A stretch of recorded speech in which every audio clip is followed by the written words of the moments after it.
As we are celebrating Rock Harbor's 20th birthday, not just here in Charlotte, but church-wide.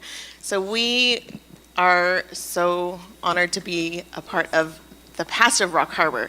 So we just want to take a look at that and God's faithfulness through all of these 20 years. You can do your verse? Yes. Yes, in preparing this, I don't remember the verse. I have old eyes, I can't see. In Psalm 77, your way, O God, is holy. What God is greater like our God? You are the God who works wonders. You have made known your might among the people.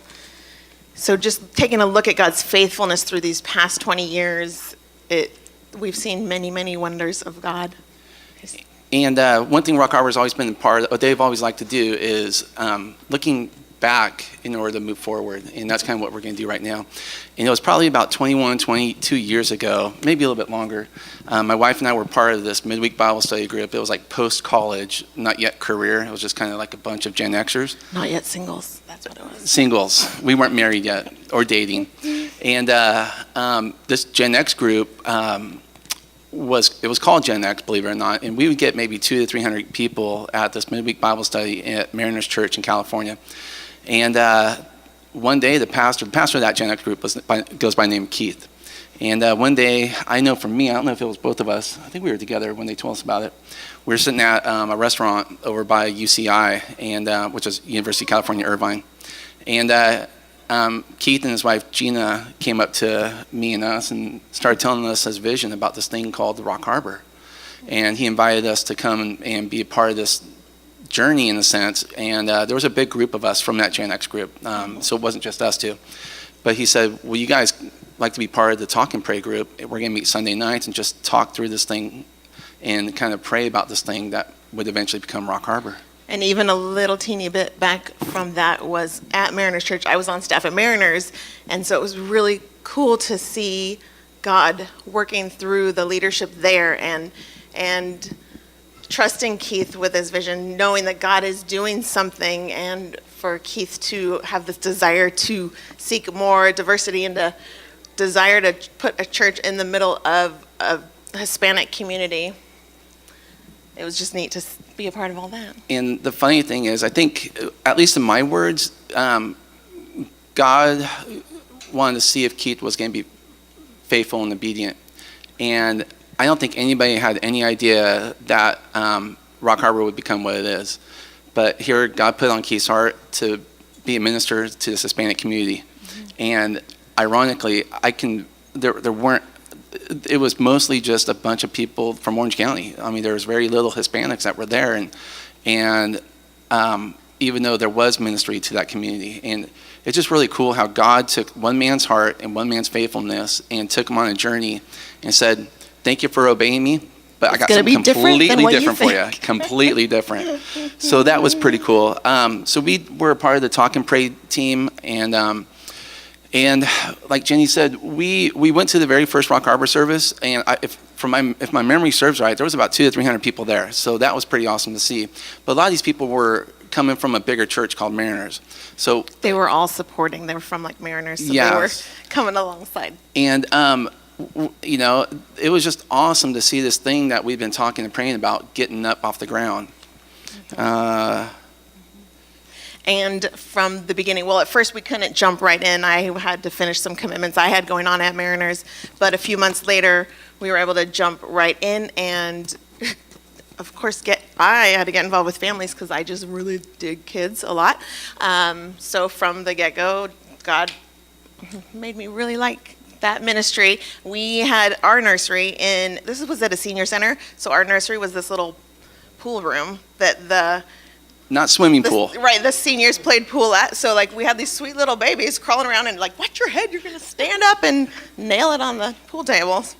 And it was we got it good here. Much like we do here, we improvised a lot there. Okay, we need children's ministry, we need this, we need that. And we made do with what we had. And from the very beginning, Rock Harbor has always been a service-oriented group of believers. And it was just awesome to see people without kids stepping up and serving in families. It was awesome to see people just helping set up and tear down. And there was never, I mean, not that I can recall, there was never a need of like, oh man, we don't have enough people. It was just really cool to see people just very service oriented and willing to sacrifice from the very beginning. Just like you guys here, for sure.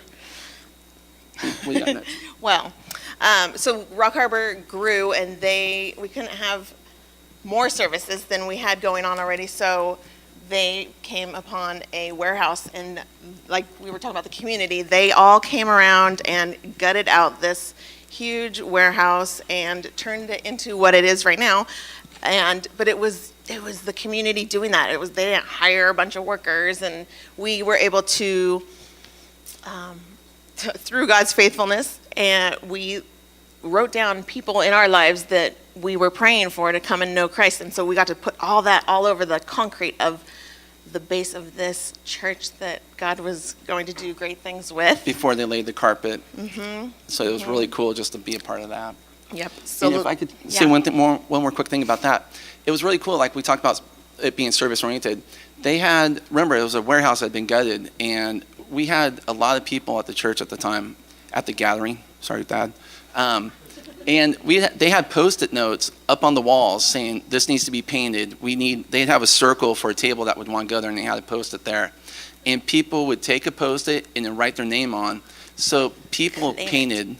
What? They claim it. They claimed it. And so people painted, people bought the chairs, people bought the tables, people did, everything that a layperson could do, they did. It wasn't, obviously there was electricians that were hired and stuff, but that's a side point. Let's get to the go. So about being in there for about 5 years maybe, then they decided we're getting really big again, like bigger and bigger. And sure, the church could have built bigger, and let's make it into stadium-like, or we want to fit everybody in here. But they chose to, let's have people change their hearts to go out, go be the church in other places. And we're not gonna change the size of our church, because it's not like here. We want everybody to be learning about Jesus and growing, and not necessarily that you have to be here. You can be anywhere that is teaching the Word of God. So they encouraged people to go out, and at that time, the Lord was really putting upon our heart, because our family was growing, to go. Like, okay, Lord, because if we're growing, we need to either increase pay. I was the stay-at-home mom, or else we need to move somewhere more affordable, because Orange County is not so fantastically affordable. Yeah. And in our minds, moving out of state meant Arizona, Colorado, Oregon. And then one day my boss heard that I was going to be interested in relocating. She goes, well, have you ever thought about moving east? So that was actually just North Carolina. We're like, yeah. Where's that? Like, what? Yeah. What country is that in? It was not part of our plan, obviously. But she kind of gave us a few locations of where to relocate to, and we had one friend, believe it or not, from Rock Harbor that was a Matthews, and we came and spent about a week with him. And after praying for about 10 minutes, no, it was longer than that, but we really felt that this was our go campaign to come to Charlotte, North Carolina. And that's a real quick thing about the Go campaign. They went globally to serve. They went, and then the next year they kind of served locally around Orange County.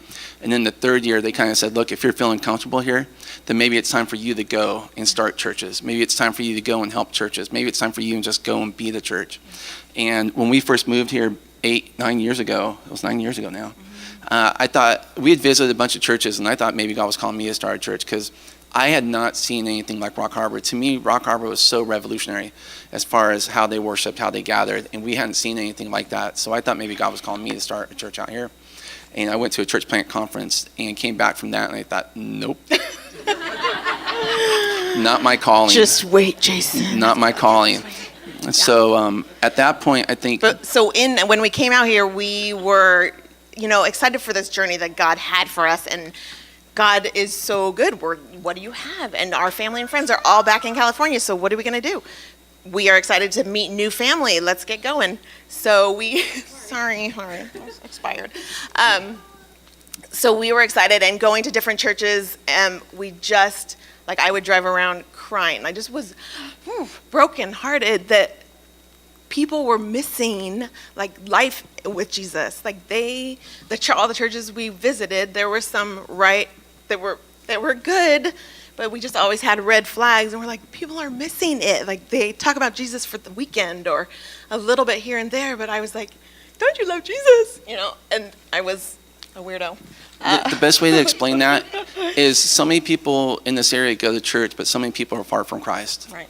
And that's the way we would explain it to our friends in California. So we really started praying, like, Lord, I know this is huge, but you are a God who does wonders. Please, like, bring a church like Rock Harbor. I mean, you could do Rock Harbor. I know that's kind of crazy, but you can do something fantastic and just bring us somewhere where we, like, church, God, Jesus is a part of life. And then 7 years later, praying for that, is it a phone call? Well, I found out through the grapevine. We still had a lot of friends on staff, and I had a friend who called me up, believe it or not. It was almost New Year's Day, and started telling me that, hey, you need to get in touch with this guy named Doug, who I know. There's talk that a Rock Harbor church might be planted in Charlotte. And we're just going, what? Yeah. So this is just a story of God's faithfulness. Mm-hmm. He is faithful, and it took a lot of prayer, it took a lot of patience, but God is very faithful. Mm-hmm. Yes, no, just don't stop believing in that God does mighty, mighty things, and it's amazing. Thank you, guys. Thanks.